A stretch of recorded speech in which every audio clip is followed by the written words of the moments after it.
d'être ici aujourd'hui pour animer cet atelier autour des territoires. Je m'appelle Charlotte Debray, je suis DG de la Fonda et on est particulièrement ému à la Fonda d'être ici pour l'événement organisé à l'occasion des 20 ans du mouvement associatif parce qu'il y a une trentaine d'années, c'est à la Fonda qu'a été préfigurée la CPCA qui est devenue aujourd'hui le mouvement associatif. Et quand on voit ce que c'est devenu, on a une petite fierté quand même à être ici. Et puis, du coup, aujourd'hui, notre sujet, c'est la question des territoires. Le mouvement associatif a choisi de placer la question de la citoyenneté au cœur de nos réflexions. Une question essentielle, c'est voilà, de comment les associations peuvent contribuer à la vie de la cité avec un grand C. Et sur la question des territoires, dans un contexte où il y a une énorme transformation, on a proposé à nos deux intervenants de se livrer un petit exercice de prospective, alors sans prétention, mais de regarder un petit peu quelles sont les tendances aujourd'hui qui marquent l'évolution de nos territoires, quelles sont les évolutions possibles, qu'est-ce qui se passe si on ne fait rien, quel est le scénario tendanciel, et au contraire, si on se projette un peu plus loin, quel est le futur souhaitable? C'est le thème de notre atelier, quel est le futur souhaitable?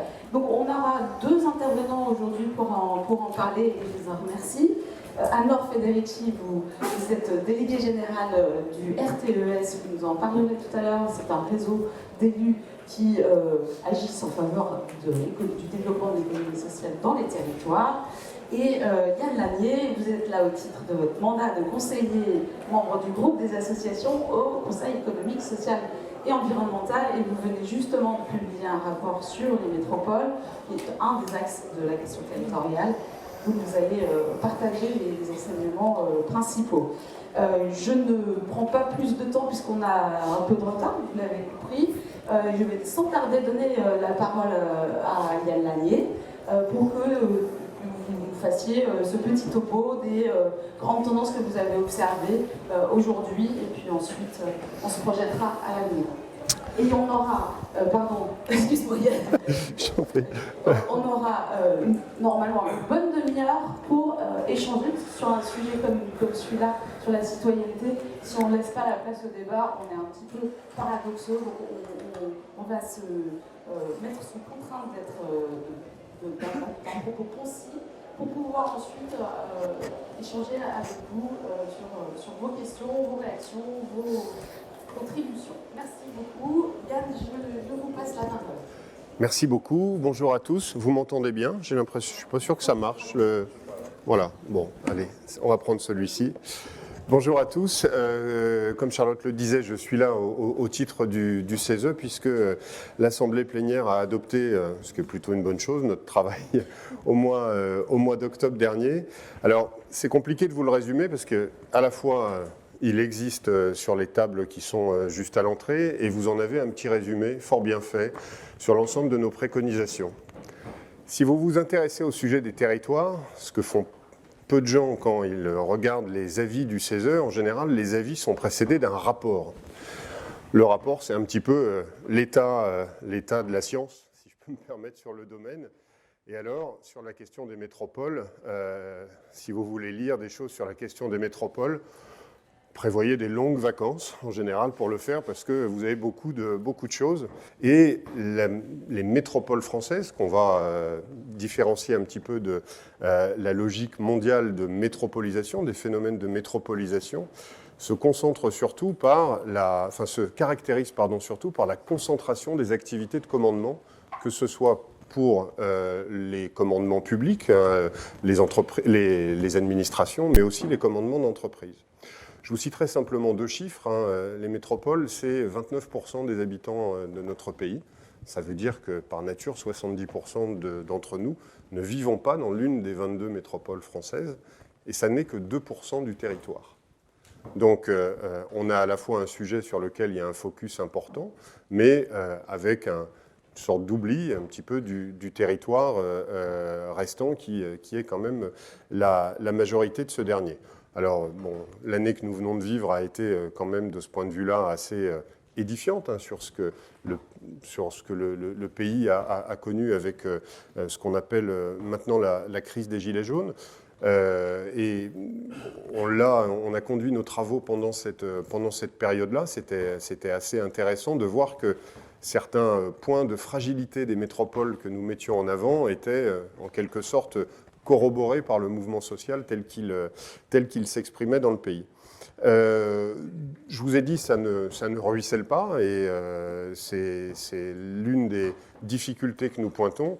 Et toutes les métropoles de ce pays ne vont pas bien, contrairement à l'image qu'on voudrait en faire. Vous avez des métropoles qui ont à la fois des soldes démographiques négatifs et surtout des soldes d'emploi négatifs. Alors après, vous le verrez dans nos travaux, encore une fois, il y en a ici, et vous les trouvez sur le site du Conseil économique, social et environnemental. Mais nous avons également pointé un certain nombre de fragilités qui relèvent bien sûr sur la question, on aborde la question des smart cities, sur la protection des données, on aborde les questions environnementales, on aborde les questions d'approvisionnement alimentaire, qui montrent à la fois la fragilité qui, moi, en tant que citoyen, m'inquiète, de ce modèle métropolitain. Au-delà de ça, et pour ne pas être trop long, je voulais pointer devant vous, avant qu'on puisse en débattre, une autre fragilité qui n'est pas directement liée aux métropoles, c'est celle d'une sorte de désaffiliation citoyenne qui, pour moi, naît des modifications de l'organisation de la République, au sens large du terme, et notamment les phénomènes de regroupement de communautés de communes, aujourd'hui dans des ensembles plus importants, puisqu'elles nécessitaient, la loi à créer les conditions pour avoir un minimum d'habitants, fait qu'on assiste à une double raison qui fabrique, selon moi, de la désaffiliation. C'est à la fois la disparition des services publics et la numérisation des services publics ou la digitalisation, avec quand même des problématiques d'électronisme qui sont aujourd'hui encore peu ou pas assez gérées, et des élus locaux qui, y compris géographiquement, sont de plus en plus loin des citoyens, et des citoyens qui ont beaucoup de mal à comprendre aujourd'hui l'organisation de la vie publique de leur pays. Sur les 22 métropoles françaises, 3 ont des statuts particuliers. Les 3 qui ont des statuts particuliers, Aix-Marseille, Lyon et Paris, n'ont pas le même statut particulier. 2 portent des noms différents de métropoles, l'Eurométropole de Lille et la métropole européenne de Strasbourg.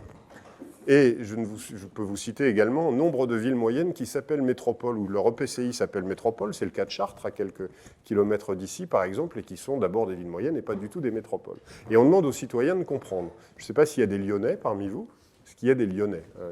On en discutait ce matin. Je ne sais pas si, pour les Lyonnais, vous qui allez, comme nous tous, voter dans les 45 jours, 40 jours, je crois, si vous avez bien compris que vous allez élire votre président de métropole et vos conseillers métropolitains dans 14 circonscriptions électorales. Parce qu'aujourd'hui, la connaissance de ces procédures électorales est quand même très très loin des citoyens. Donc voilà, ce que je voulais pointer, c'était à la fois notre travail a été plutôt critique sur les métropoles, et lisez les déclarations des groupes du CESE là-dessus, vous verrez que la société civile dans son ensemble partage quand même ces facteurs d'inquiétude, et puis ce phénomène de désaffiliation républicaine ou citoyenne pour lequel je pense les associations ont des réponses à apporter.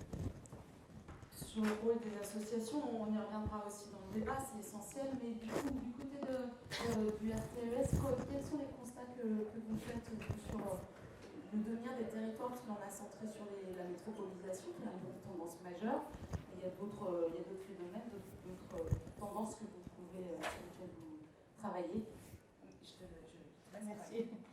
Merci. Déjà, je voulais remercier le mouvement associatif et la Fonda d'avoir proposé au RTES de participer à cet atelier, et puis alors dire que je vais vraiment apporter un regard très très modeste à ces travaux, notamment parce que par rapport à la Fonda et au CESE, et il y a des blancs à la salle, qui ont quand même vraiment travaillé sur les dimensions de prospective.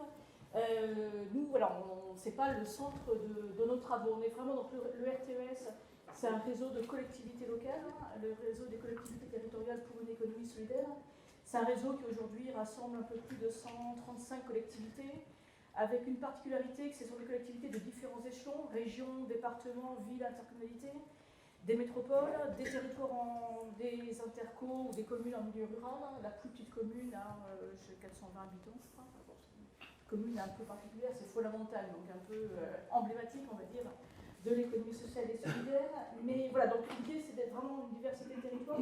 Ces collectivités qui mènent des politiques de soutien à l'économie sociale et solidaire. Donc le RTES, c'est un réseau à la fois d'échange de pratiques entre collectivités sur quels sont un peu les leviers dont disposent les collectivités pour favoriser le développement de l'économie solidaire sur leur territoire, comment on mobilise les acteurs, et donc on travaille avec deux principes qui pour nous sont vraiment au cœur de ce qu'est une politique publique d'économie sociale et solidaire. C'est d'abord un principe de co-construction, donc vraiment ce principe d'associer les acteurs de l'économie solidaire et les citoyens à l'élaboration, au suivi et à l'évaluation de la politique publique. Et puis c'est aussi le principe auquel on a attaché un peu de transversalité. Dire une politique de l'ESR, ce n'est pas une politique qui doit être à part au sein de la collectivité, c'est bien une politique qui doit toucher en fait, qui croise aussi tous les domaines d'activité, toutes les thématiques, que ce soit l'agriculture, les déplacements. Voilà. Donc c'est vraiment deux principes qui nous animent, qui animent le réseau des collectivités territoriales du RTES. Alors sur la question des territoires, donc, on travaille, on a publié quasi en même temps un travail sur les métropoles et l'économie sociale et solidaire. On est en cours de réalisation d'un travail sur la place de l'ESS en milieu rural, dans le cadre d'un appel à projet mobilisation du développement rural, MCDR, avec le réseau milieu rural et d'autres réseaux qui élargissent aussi, qui est également dans ce travail sur la place de l'ESS en milieu rural. On termine une publication sur politique de la ville et économie sociale et solidaire. Voilà, donc on essaye à la fois de pointer quelles sont un peu les contributions de l'économie sociale et solidaire au territoire, au développement des territoires, et puis comment on peut renforcer cette contribution.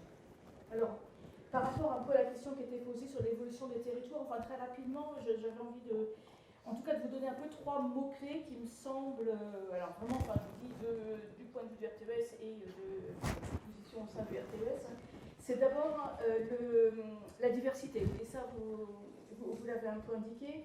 Le travail effectivement sur les métropoles mené reflète bien la très grande diversité des situations des métropoles, donc la diversité des situations entre métropoles et au sein même des métropoles, les très grandes inégalités qui existent en matière économique, d'accès aux services, voilà. Donc une grande diversité des métropoles.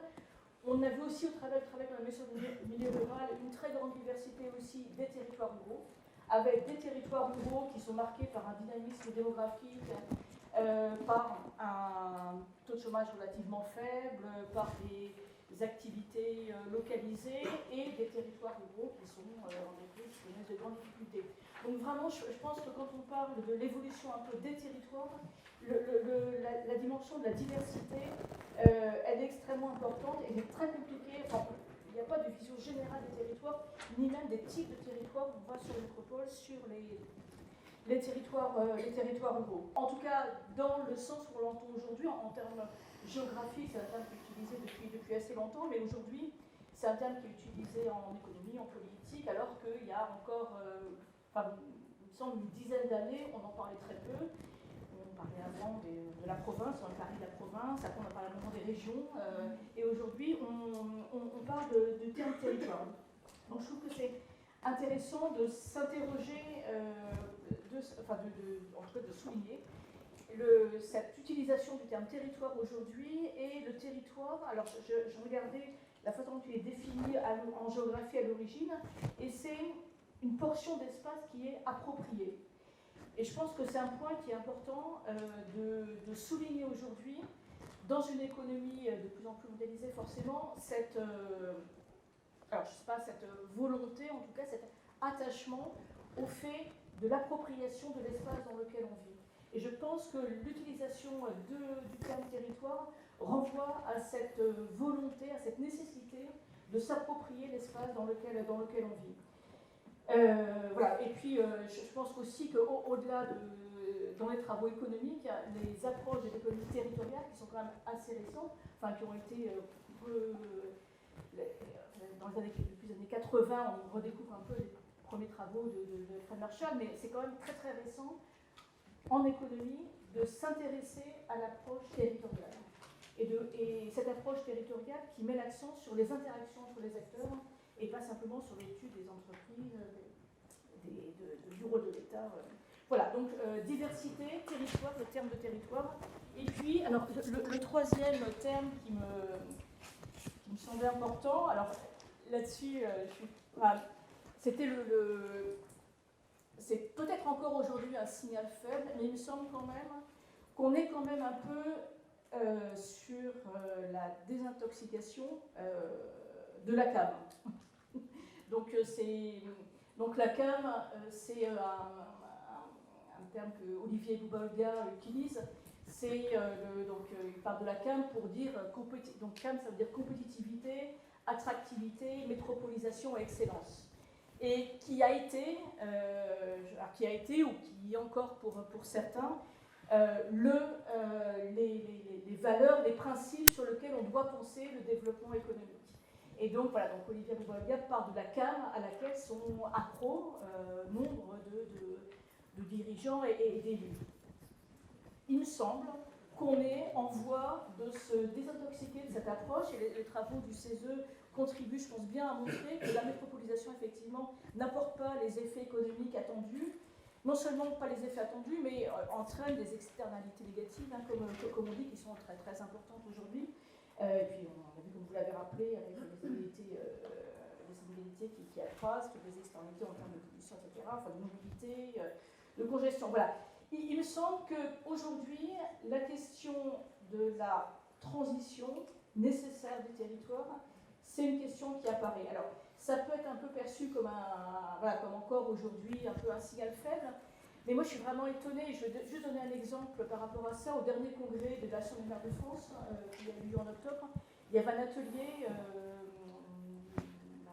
organisé avec l'AMF, un atelier sur ESS et territoire. L'atelier était plein.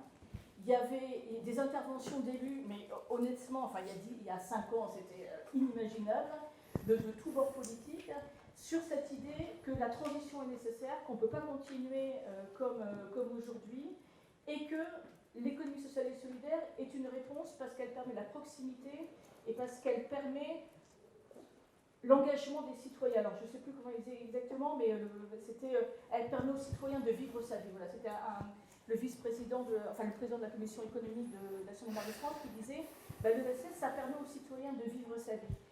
Et voilà, donc je pense qu'on est sur cette phase vraiment où l'idée de la transition, elle apparaît quand même de plus en plus comme nécessaire, mais bien sûr que toute la question, c'est comment on y va et quels sont les leviers sur lesquels on peut agir. C'est un vrai sujet, on va sûrement en parler dans le cadre de nos échanges avec vous. Si je synthétise un petit peu le tableau que vous nous avez dressé, diversité de situations avec des inégalités très marquées entre territoires et au sein même de ces territoires, des promesses non tenues, de la réorganisation, et puis des enjeux écologiques qui quand on parle de territoire, se traduisent tout simplement par des questions de mobilité, de pouvoir d'agir pour se déplacer. Mais aussi, on a aussi quand même quelques bonnes nouvelles. Enfin, il y a aussi ce retour à la terre, cette génération dont on en parlait tout à l'heure. Est-ce que si tu veux redire un mot là-dessus, Yann, sur des tendances sur lesquelles on pourrait rebondir, dont on pourrait tirer profit pour replacer la question de la citoyenneté et de la vitalité de cette démocratie, et quelle place pour les associations pour animer ce débat démocratique et cette citoyenneté active, comme on va le dire. Effectivement, moi j'ai plutôt repéré, mais comme vous tous certainement, tu parlais de signaux faibles tout à l'heure, une véritable aspiration dans une génération 25-35 ans aujourd'hui à ne pas forcément être un laudateur du modèle métropolitain, comme ça. C'est-à-dire qu'on voit qu'on est à un moment aujourd'hui, les choses et notamment les logiques d'organisation de la vie universitaire font qu'on est un peu obligé d'y passer dans la métropole, mais on fait vite le constat qu'on n'a pas forcément les moyens d'y rester, et on fait aussi le constat que ce n'est pas forcément là qu'on est le plus heureux. mais avec des logiques, si je fais la publicité d'un autre rapport du CESE dont j'ai eu le plaisir d'être co-rapporteur dans un sujet où j'étais le candide parfait, qui est celui des déserts médicaux, quand vous voyez aujourd'hui le recrutement des médecins, le recrutement sociologique et géographique des futurs médecins, vous comprenez assez rapidement qu'on est face à des gens qui ont un vrai problème avec le territoire par culture. Parce que y a pas de... Enfin, on ne pourrait pas faire de la sociologie de comptoir là-dessus, mais c'est assez évident.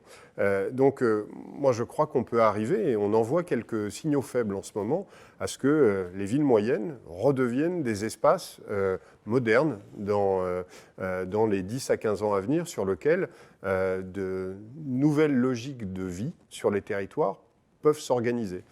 Je vous invite à lire les travaux de... Alors, on a auditionné Olivier Bouba-Olga, qui est l'un des rares qui a un discours critique sur les métropoles étayé, parce que j'ai vu quelques géographes qui avaient quand même... Moi, j'étais assez étonné du niveau de supporters qu'ils avaient, avec quand même des données qui m'apparaissaient... lisible complètement différemment. Mais Pierre Vels, qui est un ancien patron de Polytechnique, a aussi, lui, beaucoup étudié l'Allemagne, et notamment des petits écosystèmes, notamment avec le maintien de petites industries sur les territoires, et qui permettent aujourd'hui d'avoir des systèmes où les métropoles n'aspirent pas tant que ça les choses. Alors on a pointé, nous, dans nos travaux, des programmes gouvernementaux qui vont plutôt dans le bon sens là-dessus. C'est le cas de 136 territoires d'industrie, sauf qu'on est en train de mettre un pansement sur une très très grosse blessure. Et donc là, en termes de moyens pour faire renaître de l'industrie sur des territoires, on n'est pas du tout au niveau. Donc il y a effectivement cette tendance qui se dessine, en tout cas moi je l'aperçois, mais en même temps vous avez une tendance, je ne voudrais pas paraître anti-écologique là-dessus, mais quand vous mariez ça avec les questions d'artificialisation des sols, de densification des centres-villes, du fait qu'effectivement il y a une vraie question autour de l'artificialisation et des fois de la prise en compte des aspirations, des modes de vie de nos concitoyens, l'équation devient très très complexe. Parce qu'aujourd'hui, on assiste même dans les programmes municipaux à des logiques de surdensification de certains centres-villes, notamment pour ne pas artificialiser, ce qui va plutôt dans le bon sens. Moi, je me pose la question si c'est vraiment demain le désir profond des citoyens. Et là, il y a une petite logique antinomique. Comme tu veux. Tu parlais de Pierre Vels. Ouais. Il a une très jolie formule pour parler de ce retour en force de la notion de territoire et de leur potentiel coopératif. Il parle de périmètre dans lequel la confiance pour agir ensemble peut se construire. Et c'est ça qui est intéressant comme levier pour replacer la question de la vitalité associative, de sa contribution à une citoyenneté engagée, etc. Je pense que l'intelligence est aussi dans la salle et que ce sera tout aussi passionnant d'ouvrir directement le débat sur la suite et sur cette question notamment du potentiel coopératif sur lequel les associations travaillent, avec parfois des points faibles, des choses à améliorer, aussi des marges de progrès dans le monde associatif en termes de gouvernance, mais il y a aussi cette capacité à soutenir les liens sociaux, évidemment à contribuer à créer de la valeur économique, y compris économique sur le territoire, et puis évidemment sa contribution à la qualité du débat démocratique. Est-ce qu'il y a des demandes d'intervention dans la salle? Voilà. La première est la plus difficile, et puis après ça va partir. Et si vous pouvez vous présenter au moment où vous prenez la parole. Alors, Morgane Dor, je travaille à la BIOS sur les questions de la CS et de l'associative. Je pense qu'aujourd'hui, ce qui est difficile, en tout cas, nous on le constate au niveau social, enfin des associations du secteur social et médico-social santé, c'est que dans les relations avec les pouvoirs publics, il y a un vrai besoin de créer des lieux où on crée du collectif, c'est ce qu'on essaye de faire.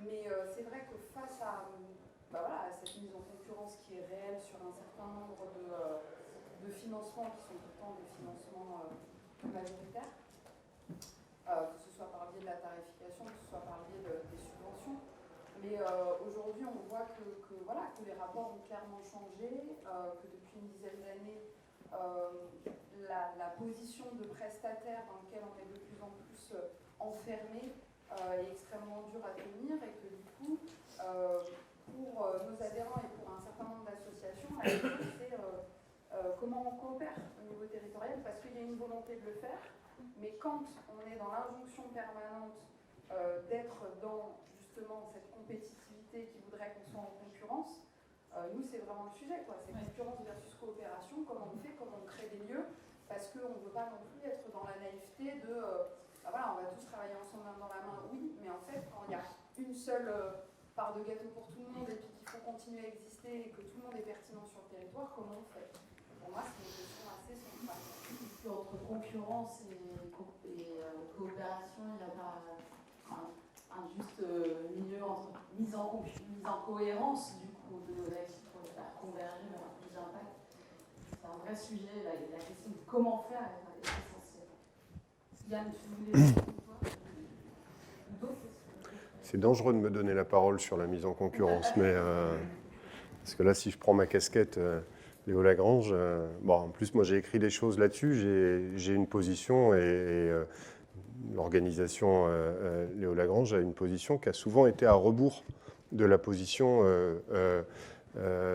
globale des associations sur ce sujet partenaire, prestataire, concurrence.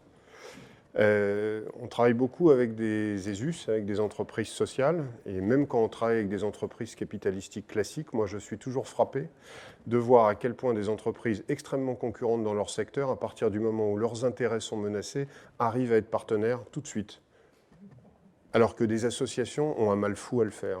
Ça fait quand même un petit moment, ma calvitie le prouve que je suis dans ce monde, et je m'étonne toujours de la difficulté des associations à parler beaucoup de partenariat et à avoir du mal à le créer. Alors que, par nature, je vois des entreprises qui le font beaucoup plus facilement, même quand elles sont les pires ennemis du monde, quoi. Enfin, je veux dire, regardez la téléphonie, par exemple, quand elles sont capables de s'entendre sur les prix et qu'elles se font rattraper par la patrouille, d'ailleurs. Ça leur coûte des grosses amendes, mais elles arrivent à générer ces choses-là. Alors, je crois que, l'État ne nous aide pas parce que l'État a un mal fou à accepter aujourd'hui des visions différentes. Pour reprendre une expression que tout le monde connaît, le travail en silo fait que quand vous identifiez des besoins sociaux sur un territoire, mettre une ARS aujourd'hui en logique de cofinancement avec des financements qui viennent plutôt, je ne sais pas, du champ du sport, de la culture, c'est juste d'une complexité. Enfin, ça épuise un nombre d'acteurs associatifs de génération en génération sans pour autant qu'on arrive à le réformer, même si il y a des efforts de la part de l'État, mais ils sont encore trop faibles. Et depuis la loi de 2014, moi j'ai écrit beaucoup et dit sur des tribunes que la définition légale de la subvention allait apporter un revers à une médaille qui était que ça allait précipiter dans le marché public tout ce qui était encore dans une espèce de zone grise. Franchement, je ne pense pas avoir tort dans l'analyse. C'est-à-dire que les associations ont souhaité la définition légale. Eh bien, la définition, par définition, elle définit ce qui ne relève pas de la subvention. Et il y avait tout un tas d'activités aujourd'hui qui naviguaient dans ce champ-là et qui, aujourd'hui, forcément, vous associez ça à une nouvelle génération de décideurs publics, notamment les DGS aujourd'hui, ne sont plus les instituteurs d'il y a 20 ans et ils n'ont pas forcément de culture associative. Mais bon, là, c'est un vaste débat, mais je pense que les associations doivent battre leur coulpe aujourd'hui. Merci. Oui, sur ce sujet, alors c'est effectivement, pas forcément qu'on fait aussi au RTS sur la mise en concurrence par rapport à la subvention. Alors nous on a été de ceux qui ont souhaité qu'il y ait une définition dans la loi de la subvention, notamment parce que ce qu'on voit bien, c'est que dans les collectivités locales, les services juridiques qui ont un rôle important, mais qui ont aussi un rôle positif, et ça je pense que c'est aussi intéressant de voir le rôle positif qu'ils ont à la fois de protection des élus, mais aussi d'éviter le copinage des élus, voilà, comme on a connu il y a quelques années. Voilà. Donc les services juridiques, ils connaissent très bien le code des marchés publics, mais la subvention, tant qu'elle n'était pas définie dans la loi, pour les services juridiques n'avaient pas la même reconnaissance, enfin, la même officialisation que le Code des marchés publics. Depuis que la subvention est définie dans la loi, nous, ce qu'on constate quand même, c'est que le discours est plus facile avec les services juridiques des collectivités de dire il y a une définition dans la loi, et en plus, il y a non seulement une définition dans la loi, mais il y a aussi une circulaire d'application qui est encore aujourd'hui très très méconnue, mais qui donne énormément d'éléments très intéressants sur qu'est-ce qu'une subvention, comment faire des conventions qui soient euro-compatibles, enfin parce que voilà, des espèces de modes d'emploi et une circulaire qui reconnaît aussi vraiment le principe de l'initiative associative qui est extrêmement important. Parce que par rapport à ça, bon, il y a effectivement des orientations politiques sur le fait que la mise en concurrence apporte de meilleures réponses que la coopération. Donc là, je pense qu'il y a vraiment un travail de fond sur le fait que la mise en concurrence n'est pas forcément meilleure. Entièrement d'accord. Mais ça repose aussi sur des idées reçues qui sont fausses et qui peuvent assez facilement, entre guillemets, être démontrées. Sur des choses très bêtes, sur le fait que par exemple quand on fait l'appel d'offres, le bénévolat, toute la ressource bénévole que les gens peuvent apporter n'est pas pris en compte, que la collectivité paye entre guillemets toute la prestation. Sur le fait que ça ne coûte pas plus cher la subvention par rapport au marché public, qu'il n'y a pas plus de contentieux dans le cadre d'une subvention que d'un marché public. Enfin, il y a des tas d'idées reçues aussi sur lesquelles je pense que chacun, on peut démontrer que ce sont des idées reçues. Et puis, il y a un gros travail de formation à faire des collectivités, des services, des collectivités, des fonctionnaires et aussi des structures de l'économie sociale et solidaire, parce que la subvention dans la loi, à la limite, c'est assez facile de voir subvention, initiative associative, comment. Ce qui est quand même très compliqué, c'est la compatibilité avec la réglementation des aides d'État. Bon, alors il y a un spécialiste, il y a Jean-Claude Boal que j'ai aperçu tout à l'heure. Et là, vraiment, je pense qu'on a tous un chantier. Alors, je parle effectivement plutôt pour les associations qui ont une activité économique. C'est qui concerne une minorité d'associations. Oui, c'est ça. J'en suis bien consciente, mais c'est vrai que nous, alors, par rapport au sujet de travail, c'est plutôt les associations qui ont une activité économique. Et donc, comment est-ce que collectivement on se forme et on se fait une doctrine sur cette compatibilité par rapport à des aides d'État, parce que ce qu'on constate tous les jours, c'est qu'il y a une surprotection juridique dès que ça dépasse, attention, pas plus de 100 000 € sur 3 ans, quel que soit le domaine d'activité. Juste deux petites secondes pour peut-être préciser mon propos là-dessus, mais aujourd'hui, la subvention revient beaucoup à la mode. Les appels à projets ne sont que des subventions. Et on voit, mais on voit que que la subvention n'empêche pas la concurrence, puisque aujourd'hui, vous allez sur le site, prenez 10 ministères, je ne sais plus combien il y a de ministères, mais vous prenez 10 ou 15 ministères, il y a forcément un appel à projet en homepage, et la majorité d'entre eux sont destinés à des associations, c'est-à-dire que l'État organise la concurrence à la subvention. Les collectivités le font aussi. Dans les marchés publics, Léo Lagrange, aujourd'hui, c'est 8000 salariés. Les seuls marchés publics dans lesquels nous sommes en concurrence avec des entreprises capitalistiques classiques, c'est le champ de la petite enfance. C'est pour ça que notre organisation a décidé, il y a plus de 15 ans, d'aller dans le champ de la petite enfance pour faire exister l'économie sociale. Mais dans la majorité, autrement, ce sont des associations qui sont mises en concurrence dans un marché public, mais elles le sont pareil dans les appels à projets. Et j'avais proposé ça il y a quelques années à Valérie Fournéron en lui disant pourquoi ne pas, j'étais président du FONGEP à l'époque, je salue la déléguée générale, pourquoi ne pas créer les conditions d'un fonds qui pourrait être une sorte de fonds mutualisé des subventions aux associations dans un ministère comme l'était celui de Jeunesse et Sport à l'époque, en disant ben voilà, ce fonds-là, vous aurez un droit de tirage dessus qu'à partir du moment où vous avez des projets partenariaux entre grandes associations. Pour que l'État nous oblige à ce qu'on ait visiblement qu'on a des difficultés à faire tout seul, c'est-à-dire à être partenaire. Les appels à projets, c'est très rare qu'on vous...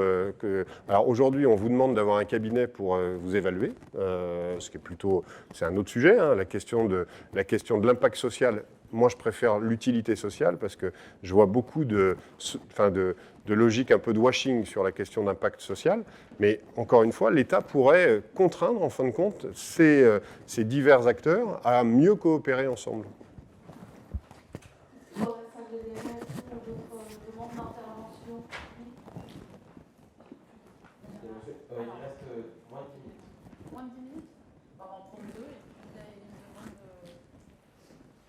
Michel du mouvement associatif Champagne-Ardennais.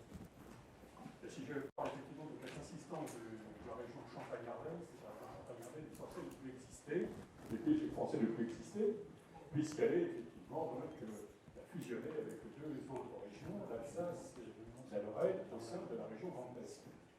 Mais au sein de la région Grand Est, la loi du 1er août 2019 fait naître une autre collectivité territoriale, qui est la collectivité européenne d'Alsace, qui sera opérationnelle à compter du 1er janvier 2021. Donc, si je parle effectivement de ça, c'est que la compétence qui est dévolue dans le cadre de cette école du 1er août 2019 donne, je dirais, des compétences particulières donc à cette collectivité territoriale qui est au-delà, qui ne s'appelle plus département, et pourtant si on regarde effectivement dans le titre 1 de la Constitution, les départements sont censés exister, et puis effectivement sur cette partie du territoire de la région Grand Est, et elle aura effectivement donc une autre instance qui sera donc intégrée à cette collectivité européenne, qui est le Conseil de développement. Le Conseil de développement qui ressemble comme deux bouts de tour au Conseil économique et social environnemental. Donc, qui existe dans la région Grand Est puisqu'elle y siège. Donc, ce qui fait effectivement qu'on va assister à la naissance d'une nouvelle collectivité qui, je dirais, la loi du 1er août 2019 n'a pas été remise en cause au niveau du Conseil constitutionnel. Donc, elle a été reconnue effectivement comme constitutionnellement. Voilà. Donc, avec cette double, je dirais, entité qui pose effectivement un certain nombre de problèmes et qui me mène à poser des questions à Yann par rapport à ça. Effectivement, donc, on assiste aujourd'hui avec on va dire à peu près 4 ans, 5 ans après la réforme effectivement donc, des grandes régions, la loi Nocré, donc la recomposition territoriale, à un effondrement des têtes de réseaux associatifs sur certaines parties du territoire, avec parmi les territoires qui ont été recomposés. Donc on arrive aujourd'hui à des phénomènes assez complexes où on a, si je parle effectivement donc du Grand Est, on nous a imposé de garder 3 entités sur des entités qui n'existent plus pour pouvoir effectivement essayer mettre en œuvre une politique publique régionale, voire effectivement aussi complémentaire aux autres. Dans la mesure où nous n'arrivons plus, je veux dire aujourd'hui, collectivement à définir ce qui pourrait être, dans le cas d'un plaidoyer, des définitions de critères à partir de ce que nous sommes pour rentrer effectivement dans une co-construction des politiques publiques pour mettre en œuvre effectivement participer à la mise en œuvre de l'action publique à partir de ce que nous sommes. Bref, problème de fond. Deuxième problème de fond, c'est que nous avons effectivement une concentration, puisque la loi NOTRe, pour la seule et unique région, disait que la capitale de la région, nommée la capitale de la région, ça n'a pas été le conseil régional qui a déterminé la capitale de la région Grand Est, c'est la loi, en y nommant effectivement Strasbourg. Et en disant, toutes les têtes, et la région, disons, toutes les têtes de réseau seront effectivement, donc, auront leur siège à Strasbourg. Et vous savez que Strasbourg est en Alsace, et vous savez que l'Alsace, c'est pas la loi 1901 qui existe, qui régit la vie associative, c'est le code local. Donc le code local, le code de la loi 1908, pour pas faire un petit peu d'histoire, c'est la définition de la loi constantinienne. On n'est pas, je dirais, dans une relation, je dirais, on n'est pas sur une loi de liberté, comme la loi 1901, on est sur une loi associative avec qui imprime des modes de rapport qui existent tout à fait entre la collectivité, entre je dirais, la région Grand Est, la dominante alsacienne en termes de politique publique, et puis des associations. Ce qui veut dire qu'on assiste aujourd'hui, dans certaines portions du territoire, à un recul de la loi de liberté de 1901, mais on assiste aussi, paradoxalement à ça, à une désertification des structures associatives qui peuvent rentrer effectivement donc, dans un dialogue avec la puissance publique. Alors, je serais amené à faire deux propositions. Première proposition, si nous voulons effectivement reprendre toutes nos responsabilités en tant que responsable associatif, c'est d'impulser, je dirais, comme ça s'est fait au niveau de l'ESS, les pôles territoriaux. On a intérêt à réfléchir au niveau des pôles territoriaux, mais à savoir ce que nous entendons par pôles territoriaux. Est-ce que ce sont des pôles territoriaux à partir des bassins d'emploi, bassins économiques, bassins de vie, pôles territoriaux à partir des territoires institutionnels? Moi, je suis sur une ville, Reims, qui a créé une communauté de communes XXL avec 140, avec près de 160 communes autour de Reims. Vous imaginez ce que cela peut effectivement donc représenter comme contradiction. Et je vous en passe, je pourrais vous la parole. Non, c'est la question. Juste pour dire que là, nous sommes effectivement face à une réorganisation de nouveau territoriale qui risque de nous mettre en grande difficulté, au moins en grande difficulté, concernant notre capacité à agir ensemble, une structuration pour répondre aux besoins des populations. Il y a cette question, vous étiez un peu adressée, mais... Bon, on va peut-être laisser la parole à la salle, autrement. Ouais.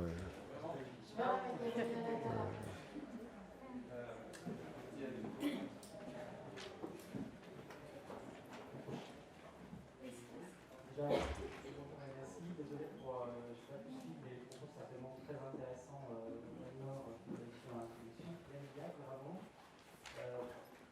C'est un peu court de poser des questions, juste je voulais mettre une ouverture complémentaire à la discussion. Déjà, par rapport à cette notion de territoire, parce qu'on parle beaucoup dans les échanges de la notion de territoire administratif, mais en fait, ce qui est sans doute très important, c'est de se placer par rapport à la notion de territoire vécu.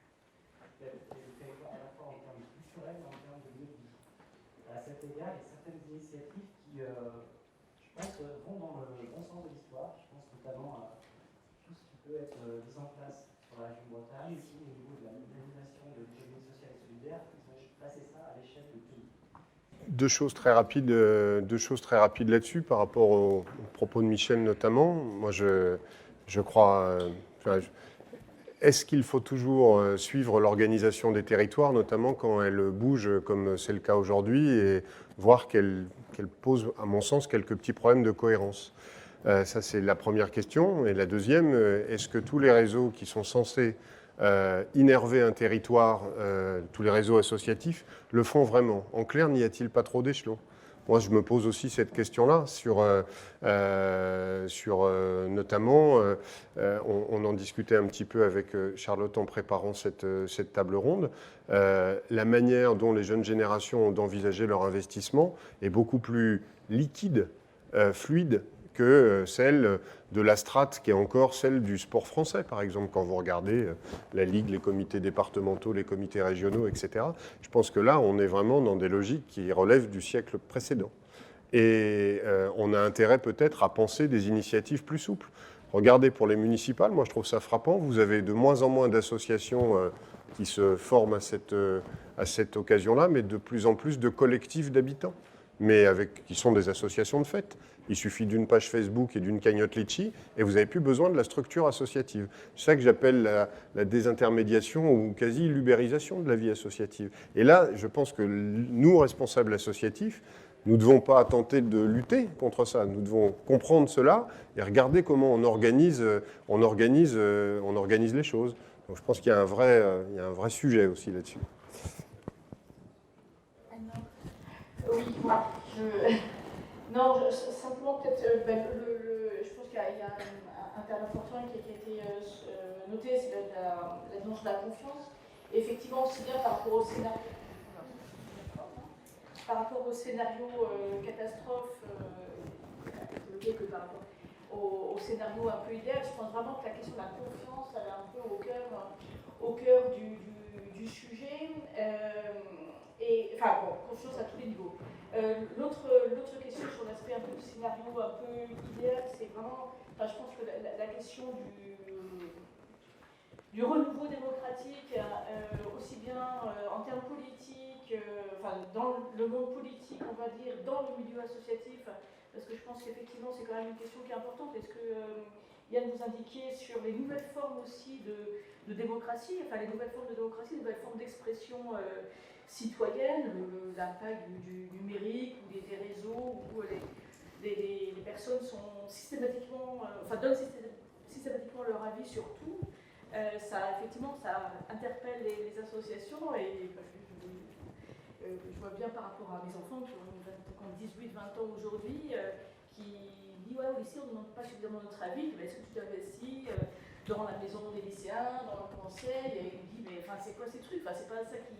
C'est pas du tout la façon dont ils voient l'investissement aujourd'hui. Voilà, donc c'était juste une petite anecdote, mais je pense qu'il y a vraiment un enjeu important à voir. Et la question de la démocratie en économie, des questions de renouveau démocratique au sein des entreprises, voilà, et pas simplement sur l'aspect un peu gadget, important. Mais vraiment comme on repense aussi la question de la démocratie Notre mot de la fin, ça nous laisse un beau programme de travail pour les quelques années à venir. Merci à vous deux, merci à vous à ceux qui ont pu prendre la parole. Tous les autres ateliers sont terminés, donc malheureusement il faut qu'on regarde à ça pour que les autres arrivent. Bravo à vous deux. Merci.